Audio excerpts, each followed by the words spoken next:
Good afternoon, gentlemen. There's no ladies in the room.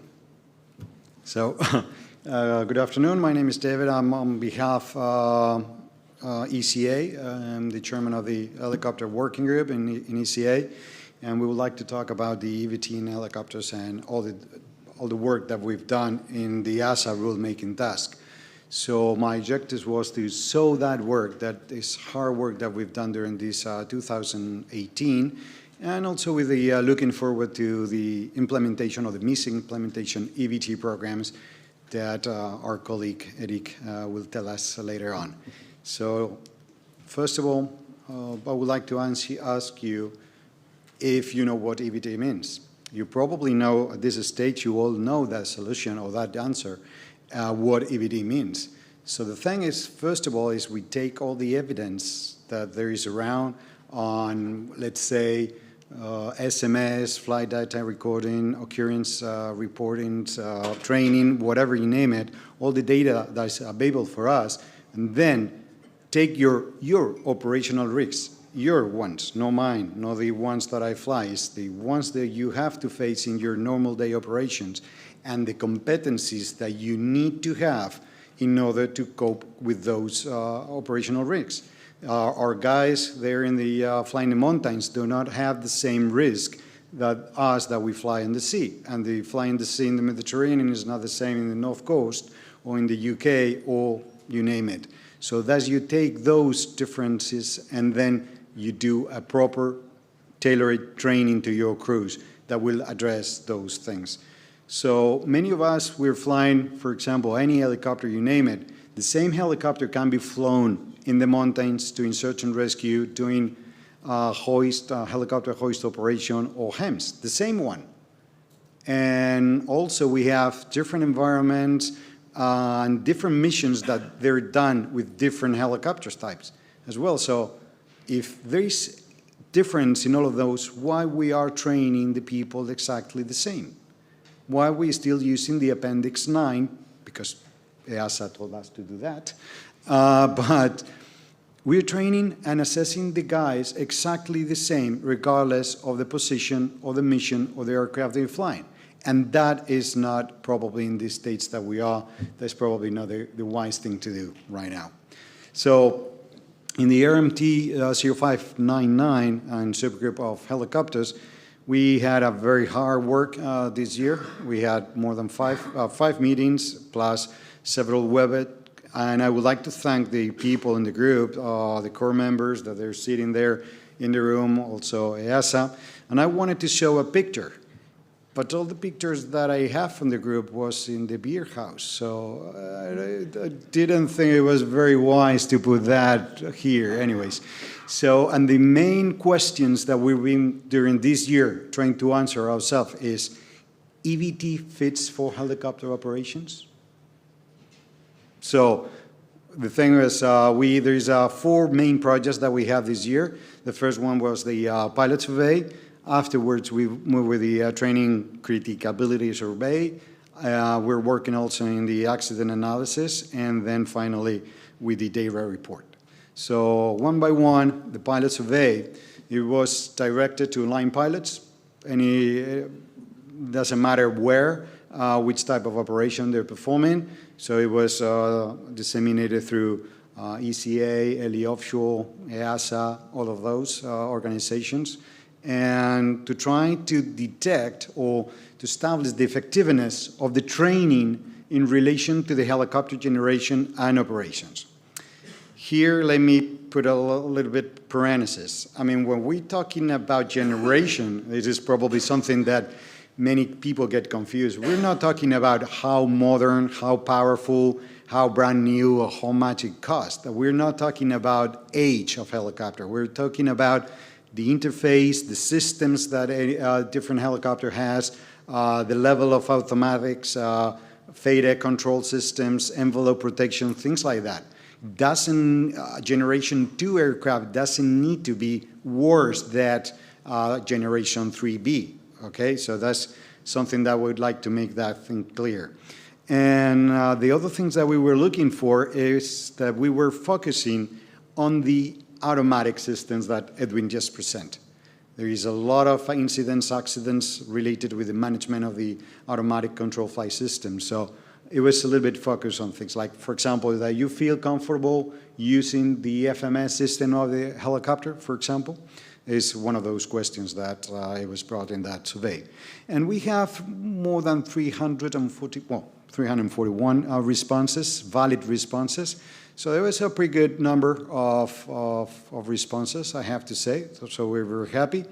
And the conclusions, I'm not allowed by EASA to withdraw any results at this moment, but what I can say is the survey clearly supports the validity of EBT concepts in multi-crew helicopter operations.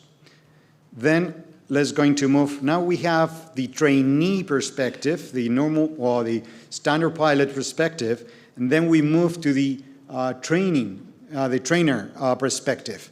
So the training credibility, sorry for that word, it was dedicated or it was targeted to instructors, line training, supervisor captains, to trying to see what they think or what they believe there are the potential threats related with the different flight phases and scoring the risk. For example, one of the questions was, did you have to take any corrective actions, for example, when taxiing to avoid any obstacles?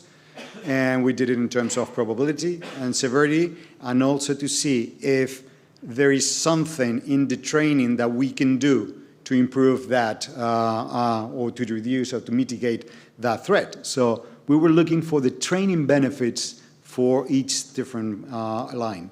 And we got 109 valid responses from trainers all around the world. And again, we came out with the conclusion that the improved training in those flight phases will even have a large effect on those threats. So, okay, that's pretty good. Then on the parallel, we were working in the accident analysis. That probably is the toughest and the biggest data source that project in-house from the RMT group. And we took the EASA database in firefighting, HEMS, search and rescue, offshore, taking all of those. There was something about 300 accidents, but we took only 166 accidents that fits for the purpose, multi-crew and all that in search and rescue, offshore, HEMS, I believe, and a couple on firefighting. And also we took the FAA database, which is another 70 cases, on HEMS, search and rescue, and and offshore as well. So here the idea was to identify all the factors that take place or contributed to the accident. We also was looking forward to identify the not technical competency or the factors, as communication, situational awareness, workload management, problem solving and decision making, and then also with the technical competencies, manual flying, automatic flight, knowledge, application and procedures, and we look also for the monitoring, see if the monitoring is also scoring high there. And finally, for us, the most important thing was to try to check if we can improve the training on those competencies. So right now, actually, well, this is a little bit outdated because we finalized yesterday. It was completely to deliver all the results, so it's 100% completed. And now we're going to start the validation phase. So it's going to take another 2 months. And again, although I cannot say any conclusions, but the preliminary results shows that competencies, as we can imagine, of course, plays a very, very important role in the accidents. And the good thing is that we believe the training of those competencies can be improved. So now the data report. So the idea with this is to gather all the information together, not only with the three projects that I mentioned, but also to have CAP 1145, ASAT, ACET, SINTEF, LOSA, different data sources using the same methodology. If we detect the competency there and if we can improve the training of those competencies and make a proposal. So we're trying to answer the question if EBT may improve helicopter operation safety. We'll see in oncoming months. And now, what are we now? In terms of the RMT, on the group, rulemaking task group, the only thing that is missing now is to define what we call the baseline. So it's the training program itself, regarding the helicopter generation, to provide a training programs to the operators, then to gather all the information to finalize the data report, and to hopefully publish somewhere near in the future. And that's our work. One is published, then it has to be the opportunity for any operators in the room to start with the mix implementation. That fast. So now what can you guys do? Okay? So what we can do is, so operators in the room, is start to develop policies and manuals. Are we want to join EBT? Are we want to change our training programs? Are we prepared? Sorry. Are we prepared? We have the same policies, the good policies, the data protection, all these mechanisms that we're going to use. We have to develop also the competencies mapping, but I suggest you stick it with the ones that is going to be proposed in the regulation, and also as well with the assessment method. How to assess competencies. I start getting looks like, how can we going to assess pilot decision making, no? But I can prove you that is going to be very feasible and very objective, much more than you think, believe me. And then finally, we have to start training, first of all, ourselves. Operators, managers, all the people start to getting training about what EBT means, and also what we just had identified also in the companies, the company that I work with, and also other companies involved in EBT, is that we identified that if you want to do this thing right, you have to invest in your trainers.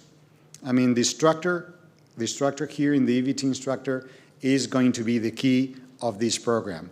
If you don't do it right, then it's not going to be worth it. And we've seen it for our colleagues in the fixed wing, that if the instructor is not well prepared, well trained, there's nothing that we can do about it. Okay, and then afterwards we start with the delivery and in the mixing implementation. So